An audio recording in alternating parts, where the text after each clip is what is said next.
Hello రాజు గారు, ఈరోజు ఏం వంట చేస్తున్నారు? గుమ్మగుమ్మల్లో బీరకాయ తెలగపిండి కూర అండి. బీరకాయ తెలగపిండి కూర చేస్తున్నారు. ఓ, సో ఎక్కువ అంటే ఈ తెలగపిండి కాంబినేషన్స్ ఇలా సొరకాయ, బీరకాయ, వాటర్ వెజిటబుల్స్ వాడుతూ ఉంటారు కదా, అంటే కమ్మకమ్మగా కూడా వస్తుంది. అవును, చాలా బాగా వస్తుంది అంటే ఈ వెజిటబుల్స్ తో చేస్తే. ఓకే, సో ఇది కూడా సేమ్ అలాగే బాగా వస్తుంది. Okay okay. మరి తెలగపిండి బీరకాయ కూర కావాల్సిన పదార్థాలు ఏంటో చూద్దాం. తెలగపిండి బీరకాయ కూర తయారు చేయడానికి కావాల్సిన పదార్థాలు: బీరకాయ ముక్కలు 1 కప్పు, తెలగపిండి 2 టేబుల్ స్పూన్లు, తరిగిన పచ్చిమిరపకాయలు 2, ఉప్పు తగినంత, కారం తగినంత, పసుపు చిటికెడు, ధనియాల పొడి 1 టీ స్పూన్, జీలకర్ర పొడి 1 టీ స్పూన్, తరిగిన టొమాటో 1, తరిగిన ఉల్లిపాయ 1, అల్లం వెల్లుల్లి పేస్ట్ 1 టీ స్పూన్, కొత్తిమీర కొద్దిగా, నూనె 3 టేబుల్ స్పూన్లు. ఓకే, మరి కావాల్సిన ఐటమ్స్ అన్ని చూసారు కదా రాజుగారు, స్టార్ట్ చేద్దామా?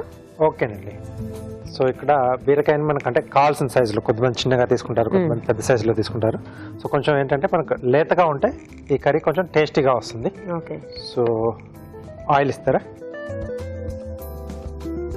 Freedom refined sunflower oil. So తక్కువ నూనెతో ఎక్కువ వంట చేసుకోవచ్చు, చాలా లైట్గా ఉంటుంది. సో స్పెషల్గా ఏంటంటే డీప్ ఫ్రై లాంటివి చేసుకున్నప్పుడు చాలా ఆయిల్ తక్కువగా అబ్జర్వ్ చేస్తుందండి. ఓకే, సో ఈ ఆయిలే వాడుతున్నాం మనం.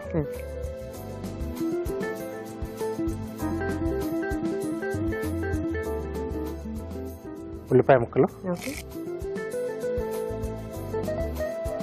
పచ్చిమిరపకాయలు, అలాగే అల్లం వెల్లుల్లి పేస్ట్ అండి. సో అల్లం వెల్లుల్లి పేస్ట్ అంటే ఇది వాళ్ళ చాయిస్ అండి. సో ఇష్టం ఉన్న వాళ్ళు యాడ్ చేసుకోవచ్చు. ఓకే, అంటే కొంచెం లైట్ మసాలా ఫ్లేవర్ కావాలనుకుంటే కొంచెం యాడ్ చేసుకోవచ్చు. సో తెలగపిండి కూడా ఎప్పుడైనా అంటే చేసే వాళ్ళకి బాగా అలవాటు ఉంటుంది. సో కరెక్ట్గా వేస్తేనే ఆ టేస్ట్ అనేది మాత్రం కొంచెం ఎక్కువైనా కొంచెం ఒగరు అనేది వస్తుంది. సో బీరకాయ ముక్కలు, ఓకే, సరిపడా ఉప్పు. చాలా మంది బేసిక్ అంటే ఇది ఏ వెజిటబుల్స్ లో వాడుకోవాలో కూడా అంత ఐడియా ఉండదు, అందుకే అసలు టచ్ చేయరు. కారం, ఓకే, కొద్దిగా పసుపు అండి.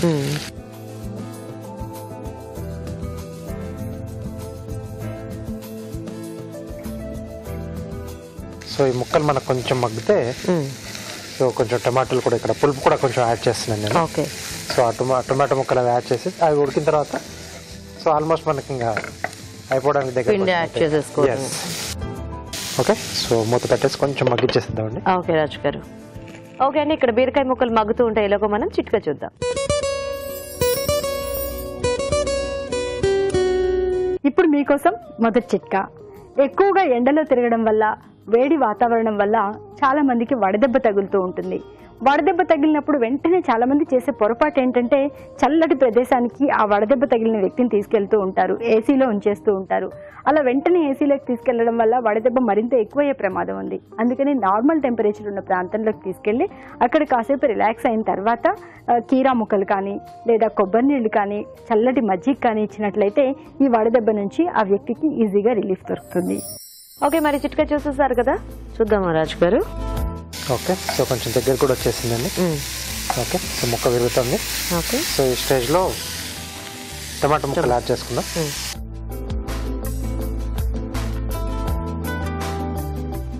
అలాగే కొద్దిగా ధనియాల పొడి. ఓకే, సో మనకి ఇక్కడ మెయిన్గా ఏంటంటే ఆ తెలగపిండి ఫ్లేవర్ తెలియాలి.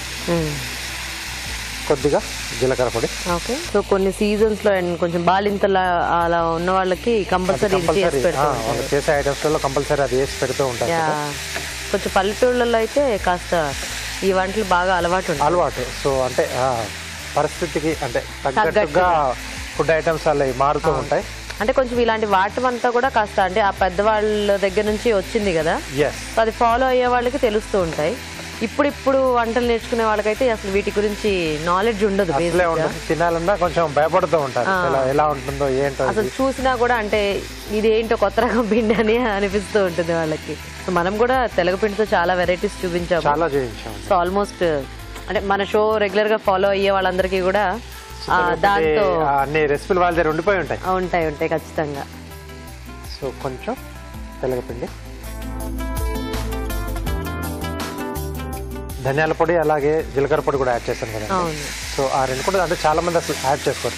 తెలగపిండితో సాధ్యమైనంత సింపుల్ గా చేసుకుంటారు. ప్లెయిన్ గా.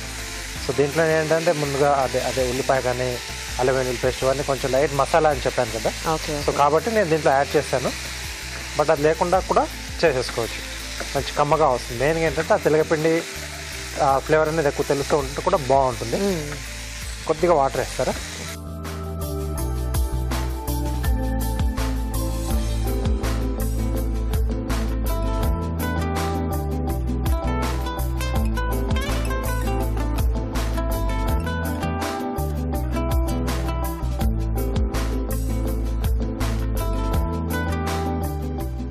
బీరకాయ తెలగపిండి కూర రెడీ.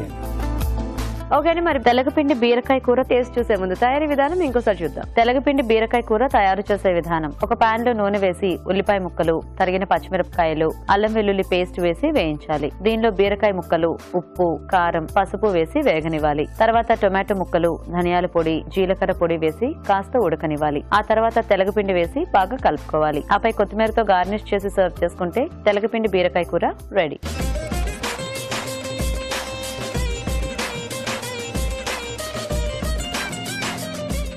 ఓకే అండి, మరి తయారీ విధానం చూసారు కదా, టేస్ట్ చూద్దామా రాజు గారు? ఓకే, ఇది మంచి మసాలా కర్రీలా ఉంది, అంటే ఆ కలర్ టమాటో అది వేసేసరికి.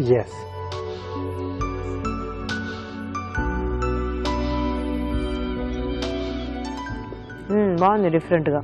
సో రెగ్యులర్ గా చేసుకునే ఆ తెలగపిండిలోనే కొంచెం మసాలా టచ్, దాంట్లో ఎక్కువ తెలగపిండి ఫ్లేవర్ మనకు తెలుస్తూ ఉంటుంది. ఇక్కడ ఏంటంటే టొమాటో ఇంకా ధనియాల పొడి ఇవన్నీ కూడా యాడ్ చేసేసరికి వాటి ఫ్లేవర్స్ అంతా మిక్స్ అయ్యి ఇదంతా డామినెంట్ గా తెలియట్లే. సో అది డైరెక్ట్ గా తీసుకోలేని వాళ్ళు ఇట్లా ట్రై చేసేసుకుంటే వాళ్ళకి సో అది తీసుకున్నట్టుగా కూడా ఉంటుంది. సో అంటే ఆ ఒగరు అది తెలియకుండా బాగుంటుంది. బాగుంది రాజు గారు, వెరైటీగా. థ్యాంక్ యూ అండి. సో చూసారు కదండి, తెలగపిండితో డిఫరెంట్ కాంబినేషన్. మీరు కూడా ట్రై చేసి చూడండి. ఇప్పుడు మీకోసం మొదటి చిట్కా. ఎక్కువగా ఎండలో తిరగడం వల్ల, వేడి వాతావరణం వల్ల చాలా మందికి వడదెబ్బ తగులుతూ ఉంటుంది. వడదెబ్బ తగిలినప్పుడు వెంటనే చాలా మంది చేసే పొరపాటు ఏంటంటే చల్లటి ప్రదేశానికి ఆ వడదెబ్బ తగిలిన వ్యక్తిని తీసుకెళ్తూ ఉంటారు, ఏసీలో ఉంచేస్తూ ఉంటారు. అలా వెంటనే ఏసీలోకి తీసుకెళ్లడం వల్ల వడదెబ్బ మరింత ఎక్కువయ్యే ప్రమాదం ఉంది. అందుకని నార్మల్ టెంపరేచర్ ఉన్న ప్రాంతంలోకి తీసుకెళ్లి అక్కడ కాసేపు రిలాక్స్ అయిన తర్వాత కీరా ముక్కలు కానీ లేదా కొబ్బరి నీళ్లు కానీ చల్లటి మజ్జిగ కానీ ఇచ్చినట్లయితే ఈ వడదెబ్బ నుంచి ఆ వ్యక్తికి ఈజీగా రిలీఫ్ దొరుకుతుంది. ఇప్పుడు మీకోసం ఇంకో చిట్కా. గోళ్ళ అందం పెంచుకోవడానికి మనం రెగ్యులర్గా నెయిల్ పాలిష్ యూజ్ చేస్తూ ఉంటాము. కొంతమంది అయితే నెయిల్ పాలిష్ ఎడాపెడా వాడేస్తూ ఉంటారు. ఏముందిలే అని చెప్పి నెయిల్ పాలిష్ రిమూవ్ చేసుకోవడం, ఆటోమేటిక్గా వేరే కలర్ వేసుకోవడం చేస్తూ ఉంటారు. ఇలా రెగ్యులర్గా చేయడం వల్ల గోల్డ్ అంతా కూడా పొడి బారిపోయి రఫ్గా తయారవుతూ ఉంటాయి. అలా కాకుండా ఉండాలి అంటే నెయిల్ పాలిష్ రిమూవ్ చేసుకున్న తర్వాత గోళ్ళకి కొద్దిగా మాయిశ్చరైజర్ కనుక రాసుకుంటూ ఉన్నట్లయితే గోళ్ళు పొడి బారిపోకుండా ఉంటాయి.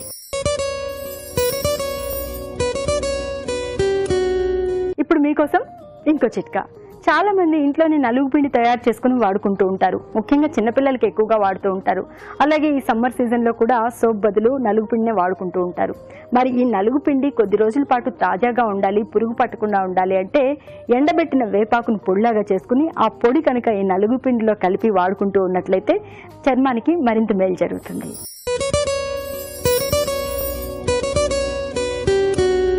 ఇప్పుడు మీకోసం ఇంకో చిట్కా.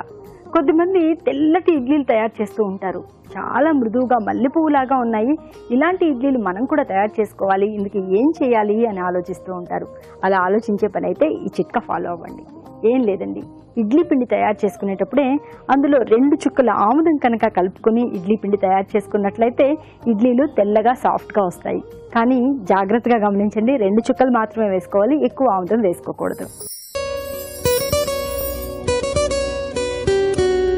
ఇప్పుడు మీకోసం ఇంకో చిట్కా.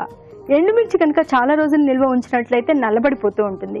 ఇలా నల్లబడకుండా ఉండాలి, దాని ఫ్లేవర్ అలాగే ఉండాలి అంటే ఎండుమిర్చిని కొంచెం కచ్చాపచ్చాగా దంచి ఒక డబ్బాలో కనుక నిల్వ ఉంచుకున్నట్లయితే చాలా రోజుల పాటు దాని ఫ్లేవర్ అలాగే ఉంటుంది, అలాగే నల్లబడకుండా కూడా ఉంటుంది. ఇప్పుడు మీకోసం ఎంటీఆర్ మసాలా వారి చిట్కా. ఉప్పు లేని కూర ఒప్పది రుచులకు, పప్పు లేని తిండి ఫలము లేదు అన్నారు కదా. పప్పు అనేది మన ఆరోగ్యానికి అంత మేలు చేస్తుంది. ఇందులో ప్రోటీన్ పుష్కలంగా ఉంటుంది. ఎదిగే పిల్లలకు, అన్ని రకాల వయసుల వారికి ఇది మంచిది.